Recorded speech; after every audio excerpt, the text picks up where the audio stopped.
আসসালামু আলাইকুম। আশা করি সবাই ভালো আছেন এবং সুস্থ আছেন। নতুন আরেকটা ভিডিওতে সবাইকে স্বাগতম।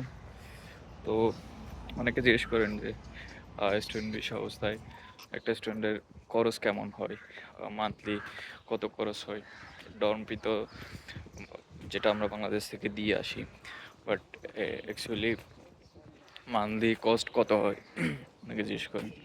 তো এখানে দেখেন খরচ যদি বলি আমি মান্থলি ওভারঅল 4 থেকে 5 হাজার ওগুলো হয়ে যায়। মানে এটা হচ্ছে ছোটো স্টেটে হচ্ছে 4 থেকে 5 হাজার ওগুলো হয়ে যায়।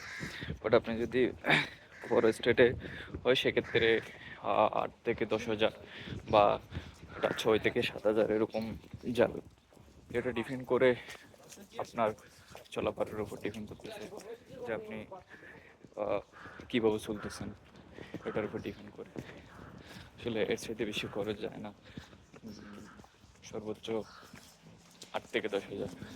আর যদি আপনি সেফলিভাবে চলেন তাহলে সেক্ষেত্রে 4-5 হাজারে হয়ে যায় ট্রান্সপোর্ট ওভারঅল যদি সব কিছু চিন্তা করেন। বাট ইউনিভার্সিটির পাশে যদি ডর্ম হয় সেক্ষেত্রে আপনার যেটা কি বলে ট্রান্সপোর্ট খরচ ওটা বেঁচে যায়। তো ওটা নিয়ে প্যারা খাইতে হয় না আশা করি। আজকের ওয়েদারটা খুবই ভালো, মারাত্মক।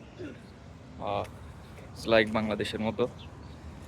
তো যারা আহ, বিভিন্ন বিষয় নিয়ে আসলে দ্বিধাদ্বন্দ্বের মধ্যে আছেন তারা চাইলে কমেন্ট বক্সে লিখতে পারেন।